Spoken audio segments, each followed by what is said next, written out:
Hey, what's going on, guys? Back with another video today. So obviously yesterday, one of the toughest days in NBA history I can remember. Obviously, we lost a living legend, Kobe Bryant. It's a really tough day yesterday. Like I said on Twitter, I almost didn't end up doing a lineup just because there were a couple things that changed, and also I knew the slate would be a bit off, just because I knew how emotionally attached some of these players were to Kobe Bryant. Um, and that really changed the slate a bit. So it was a tough day for us yesterday.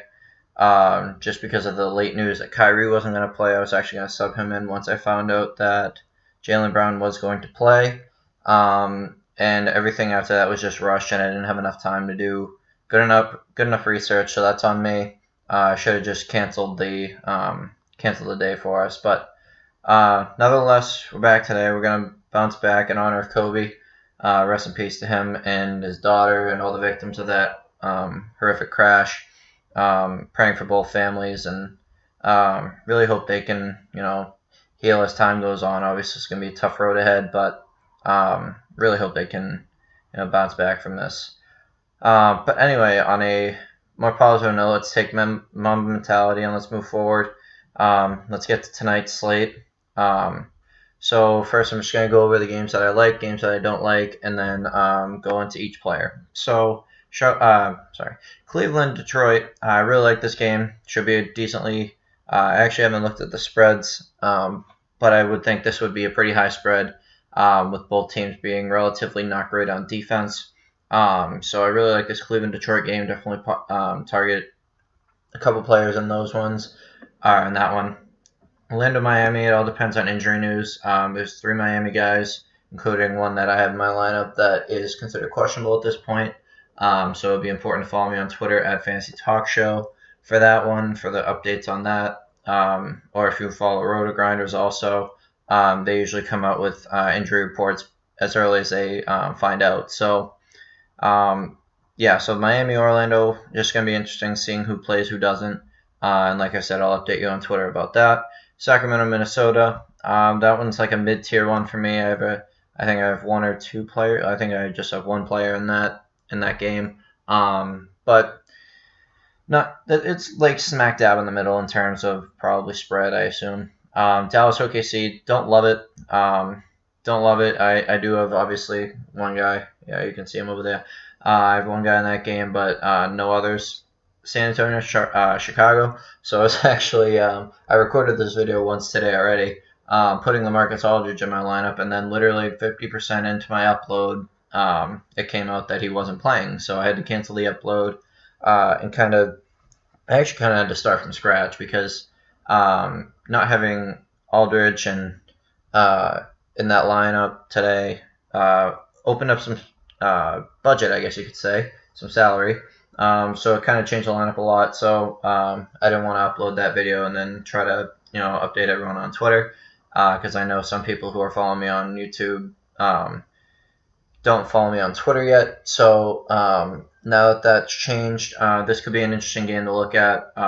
As you can see, I already have DeRozan in here, which we'll talk about in a minute. And then Houston, same kind of thing. So Houston doesn't have Westbrook or Harden's not expected to play tonight, from what I've seen. So it'll be a pretty depleted backcourt. Hints as to why I have Austin Rivers in. So that's a pretty depleted backcourt tonight. And then the center matchup in that one should be a really exciting one to watch. 2 really good centers in that one. So I like this game also. So let's go into each of the players. So Luka actually just got this game time decision tag as I was loading up this screen to set up for the video. But he's probable with sore ankle. Everything's pointing to him playing. They expect him to play. So I really like Luka. Obviously, one of the better point guards in the league. Second, first, and first in the most important categories. So I really like Luka. And then if he adds a steal on, well, that's a bonus 3 points. Really like Luka in this one going against OKC. So we'll see a lot of Chris Paul. Probably a little bit of Shai Gilgeous-Alexander. Maybe a little bit of Dennis Schroeder as well. I like him in all those matchups. He's got the size on them, so I like that a lot. Should help out the rebounding. I would assume he gets 8 to 10 rebounds tonight. But he's a guy that just fills up the stat sheet. Obviously, one of the pay-op options tonight, most expensive guy who's playing on the slate. But, I mean, if you look at his average, he's almost averaging a triple-double, 53 fantasy points per game. Definitely a really safe pay-up option, and I really like Luka today. So let's move on to our next guy, Austin Rivers. So Austin Rivers, I'm actually not sure like what the ownership's going to be on him, just because I know the ownership's going to be high on Eric Gordon already. But Austin Rivers, I don't know if as many people look at him. If you look at his last four, or last three, I guess, because he didn't play in that one, 21, 24, 26. Now, everyone who sees that and sees this, who watched my video yesterday, probably thinking, oh, this is another Damian Dotson play. No, this one's actually a bit more stable, honestly. Dotson was really a guy who was hoping for a bad night on Bullock's part, and I should have been able to recognize that. So that's on me. But here you can see he played 33 minutes against Denver when Harden missed on Saturday. So that was just without Harden. Westbrook played in that one. So the numbers pretty good. I would take that. 13, 6, and 4 for a guy who's 3,600 salary. 27 fantasy points. And without both tonight, these numbers should boost up a lot more. And that was without any blocks or steals, too. So Austin Rivers should be a really nice play tonight. I really like him here. Should be probably he's my favorite value on the slate for sure. Next, we'll go to DeMar DeRozan. So I actually didn't have DeRozan in my previous lineup when I first recorded the video. But obviously, when the Aldridge news came out, I slid him right in there. Going against Chicago, so head-to-head with Zach LaVine. And as good as Zach LaVine is on offense, he's not great on defense. DeMar DeRozan is a guy that definitely can reach 45 points, as you can see from his last 4 games here. Against Phoenix, put up 46. Against Phoenix again, he put up 45. So DeMar he's just a really consistent player. I really like him. Him and Luka are two guys who I really like tonight, and they're really consistent. So I'm very confident in these guys. Obviously, DeRozan does not play less than 34 minutes here. Jesus. But I mean, look at his points. His points are kind of all over the place. I mean, 14, 30, and then 36. But look at his rebounds and assists. He's a guy that fills up the stat sheet. He's just like Luka. He almost had a triple-double here, almost had a triple-double here. Literally one away from both those nights, triple-double. And that was back-to-back, 37-minute games, 2 days apart. So DeRozan, and also not a guy who turns the ball over a ton. I mean, obviously he has the 5 and 4 here, but his usage rate is really high. And look at that, 2, 3, 1, 2, 4, 2, 2, 1. I mean, yeah, and then he has another 4 down it. But even still, 5 turnovers is the most on, his last 10 games? 1, 2, 3, 4, 5, 6, 7, 8, 9. Wow, exactly. Nice. But yeah, 5 is the most he's had in the last 10 games, and that was against Phoenix, interestingly enough, where he almost had a triple-double. So, I mean, even with the 5 turnovers, he had 45 points. So I really like DeMar DeRozan tonight. Probably was going to be very highly owned, but I don't think you can fade DeMar DeRozan tonight. Jimmy Butler in more of an interesting spot here. Obviously, he's questionable with the ankle injury. I believe he did play last game, right? Yeah, he's been playing through it for the looks of it. But I don't know. Did he pick that up on Monday? I'm not actually sure. Oh no, today's Monday. Jesus Christ. So it looks like he missed the Sacramento game. I don't know if that was because of the ankle or if that was just because of it's a questionable tag that really has me a little confused here, because if he's playing through it, then I would think he'd be probable, but questionable is a lot more scary in terms of player tags. But I mean, 48 and 39 is past 2. There's a lot of injuries in that backcourt, obviously. Dragic and Nunn missed the last 2 games, and look what he's done. I mean, he's put up a 49 and a 40, and he's priced at 8.6. Obviously, that's a little high, but I mean, look at the consistency of him. 39, 48, didn't play. 37, 43, had 1 bad game against San Antonio. 50, 48. So I really like Jimmy Butler tonight. As long as he plays, he's going to be a guy that obviously you have to watch on the injury report. But if he does play, he's definitely a great play today going against Orlando. Now to the small forward. So this is a bit more value here at the small forward position. Starting with Cedi Osman. Had a really nice night yesterday. 18 points, 6 assists, 2 steals and a rebound in 30 minutes. So you got 34 yesterday, 28 against Washington, had 18.5 against New York, and then 28 again against Chicago. So 3 of the last 4 games have been really good games, especially for this price point of 4,600. He's a guy. Now, you look at these assist numbers and you're like, yikes, 2.2 assists, that's not that many.